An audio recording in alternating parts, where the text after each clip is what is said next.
अपनी भाषा के प्रति सम्मान प्रकट करते हुए इस वर्ष हिंदी दिवस पर एक खूबसूरत संतृप्त रंगारंग कार्यक्रम प्रस्तुत करने जा रहे हैं। हिंदी भाषा हमारी समृद्धि और एकता का प्रतीक है। हिंदी हमारी मातृभाषा होने के साथ साथ हमारी सांस्कृतिक और राष्ट्रीय एकता का भी प्रतीक है। प्रत्येक वर्ष 14 सितंबर को हिंदी दिवस मनाया जाता है। अथर, क्या तुम बता सकते हो इस वर्ष हिंदी दिवस पर हमारे सहपाठी मित्र कौन से नए अंदाज के साथ प्रस्तुत होंगे? इस वर्ष हम हिंदी दिवस को कौतुक रस के साथ एक नए अंदाज में प्रस्तुत करने जा रहे हैं। अच्छा, नए अंदाज के साथ? जी हाँ, कार्यक्रम को आरंभ करते हैं हम एक विशेष साक्षात्कार से, जिसमें अतिथि के रूप में आमंत्रित किया जा रहा है एक महान व्यक्तित्व अर्थात संपूर्ण जगत के स्वामी। कौन है ये महान व्यक्तित्व? आज के विशिष्ट अतिथिगण, मेरी अधीरता तो बढ़ती ही जा रही है। इस साक्षात्कार में पदार्पण कर रहे हैं हम सबके मध्य देवलोक से, जिन्होंने अपनी वाणी से संपूर्ण जगत को गीता सार के द्वारा यह समझाया है कि एक कठिनाइयों से भरे जीवन को भी किस प्रकार अति सरलता से जिया जा सकता है। जग के पालनहार प्रभु श्री कृष्ण। तो आइए जानते हैं भगवान श्री कृष्ण की जीवन यात्रा को इस अति रोचक साक्षात्कार के द्वारा। सुप्रभात, स्वागत है आप सभी दर्शकगण का आज के इस साक्षात्कार कार्यक्रम में। आज हम स्वयं को बहुत भाग्यशाली समझते हैं। आज के दिन हमारे बीच एक विशेष अतिथि पधारे हैं। उनके बचपन की शरारतों की कथाएं, उनकी बांसुरी की मधुर धुन एवं श्रीमद् भगवद गीता सार ने संपूर्ण विश्व को मानवता का पाठ पढ़ाया है। जी हाँ, मैं बात कर रहा हूँ हमारे प्रभु श्री कृष्ण जी की। आइए स्वागत करते हैं हम हमारे मंच पर युगेश्वर श्री कृष्ण जी की। आपका हमारे साथ होना हमारे लिए सचमुच एक सम्मान की बात है। इस साक्षात्कार के माध्यम से हम आपके द्वारा दिए उपदेशों से बहुत कुछ सीखेंगे। धन्यवाद। आप सबके बीच आकर मुझे भी प्रसन्नता हो रही है। यदि मेरे जीवन और अनुभवों से किसी को प्रेरणा मिले तो यही मेरे जीवन का सबसे बड़ा सुख है। कृष्ण जी, आप अपने माता यशोदा जी और माता देवकी जी के प्रेम को अपने जीवन में किस प्रकार देखते हैं? देवकी मेरी जननी थी, जिन्होंने मुझे जन्म देकर अनेक कष्ट सहे। यशोदा मैया ने मुझे पुत्रवत पाला और अनगिनत स्नेह दिया। मेरे लिए दोनों ही माताएं समान हैं। एक ने मुझे जन्म दिया और दूसरी ने पालन किया। दोनों का प्रेम मेरे जीवन का एक अमूल्य धरोहर है।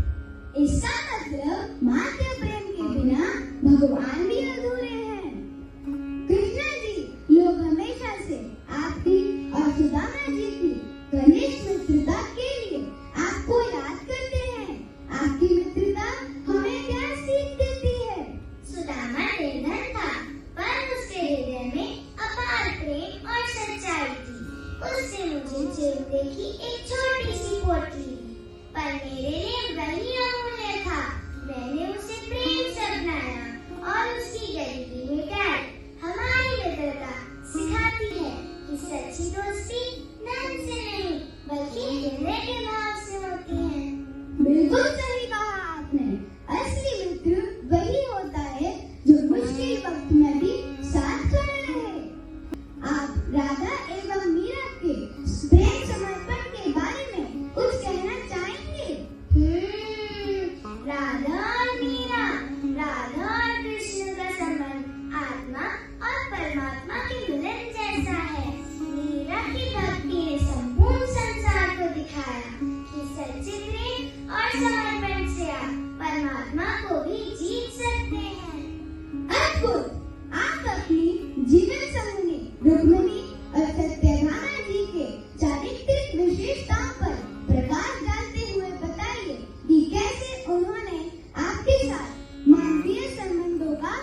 करो, फल की चिंता मत करो। जब इंसान फल की अपेक्षा छोड़कर केवल कर्तव्य करता है, तभी उसका जीवन सफल होता है। यही गीता का शाश्वत सत्य है। धन्यवाद। हम हमेशा याद रखेंगे कि हमें हर स्थिति में धर्म का साथ देना चाहिए। प्रभु, आप तो स्वयं ही परमात्मा स्वरूप हैं, फिर भी आपने धरती पर मनुष्य की तरह जन्म, जरा और मृत्यु को स्वीकारा और अपने जीवन के अंतिम समय में भी कष्टदायक मृत्यु को स्वीकार की। मैं ईश्वर होते हुए भी मनुष्य के रूप में आया ताकि लोगों को दिखा सकूं कि जीवन में दुख और कठिनाई सबको झेलनी पड़ती है। यदि मैं हर कष्ट से बच जाता तो लोग कभी भी धर्म और धैर्य का महत्व नहीं समझ पाते। मैंने यह जीवन इसलिए जिया ताकि संसार सीख सके सच्चा बल दुखों से भागने में नहीं, बल्कि उन्हें सहने और सही मार्ग अपनाने में ही है। धन्यवाद कृष्ण जी। आज का यह साक्षात्कार हम सबको हमेशा याद रहेगा। आज आपने हमारे साथ अपने जीवन से जुड़ी सिद्धांतों को साझा किया और यह बात स्मरण कराई कि जीवन सिर्फ जीने के लिए नहीं है, बल्कि सच और समर्पण की राह पर चलना है। आपकी दी हुई शिक्षाएं सिर्फ अतीत का पाठ नहीं है, बल्कि वर्तमान और भविष्य को भी प्रकाशित करती है। राधे राधे। गोविंद बोलो हरि गोपाल बोलो, गोविंद बोलो हरि गोपाल बोलो। सचमुच अद्भुत। इस साक्षात्कार के पश्चात अब बारी है एक नए चमत्कार की। आज का युग विज्ञापन का युग है। छोटी सी सुई से लेकर बड़े बड़े जहाजों को बेचने के लिए ग्राहकों को खूब लालच दिया जाता है। यह तो तुमने सही कहा है। हमारे मित्र भी आदिकाल के पुष्पक विमान के नए रूप दिव्य विमान के विक्रय हेतु जी तोड़ मेहनत कर रहे हैं। तो आइए देखते हैं दिव्य विमान विज्ञापन जगत में क्या धूम मचाने वाला है।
किराया कितना लगेगा? मैं तो रोज मंडी से आलू टमाटर लेकर आता हूँ। अगर महंगा हुआ तो मेरी पुरानी साइकिल भी ठीक है, और ऊपर से अगर टिकट में सामान ले जाने का किराया लिया तो मेरी आलू की पूरी कहाँ जाएगी? अरे मान्यवर, इस विमान में कोई किराया नहीं है, बस एक नियम है, सीट पर बैठ ही बोलना होगा जय श्री राम, और वो भी सीधी उड़ान। ओह, और अगर बीच में बादलों का छटका आया तो मैं तो काफी जरा सा स्पीड ब्रेकर आते ही चिल्ला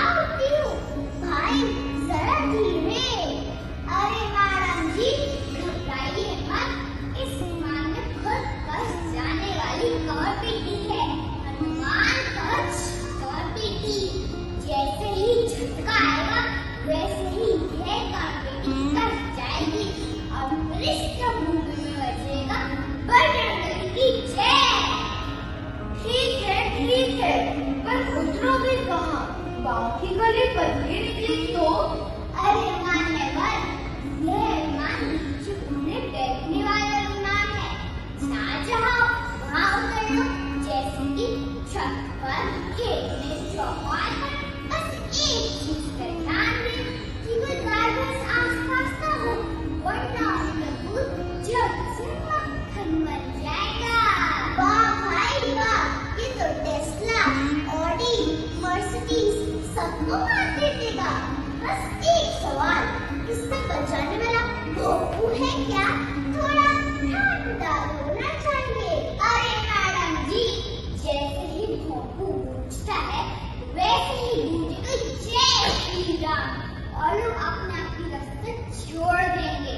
ना कोई जान जंजाल रहेगा, ना जान का झुंझुन नदी का संकट का सफर इतना मजेदार।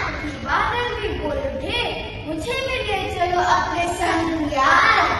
दिल में हो प्यार, कंठ में हो राम का नाम, तो यह विमान पहुंचा देगा आदि अंत धाम। सुनिए, अगर आपको हमारा विमान पसंद आया तो दूरभाष पर कांटेक्ट करें 0004532119 पर। धन्यवाद। वाह, अति सुंदर एवं रोचक है ये दिव्य विमान। आखिर क्या तुम यह खरीदना चाहोगे? हाँ, इसके लिए मुझे बाजार भी तो जाना है। लेकिन उससे पहले तुम्हें दर्शकों से भी कुछ कहना है। अरे हाँ, मैं तो आप सबसे यह कहना भूल ही गया था। अगर आपको हमारा यह कार्यक्रम पसंद आया हो तो आप हमारे चैनल को लाइक करें, शेयर करें और सब्सक्राइब करें। इसी के साथ आप सभी को हिंदी दिवस की हार्दिक शुभकामनाएं। आप सभी का दिन मंगलमय हो। धन्यवाद।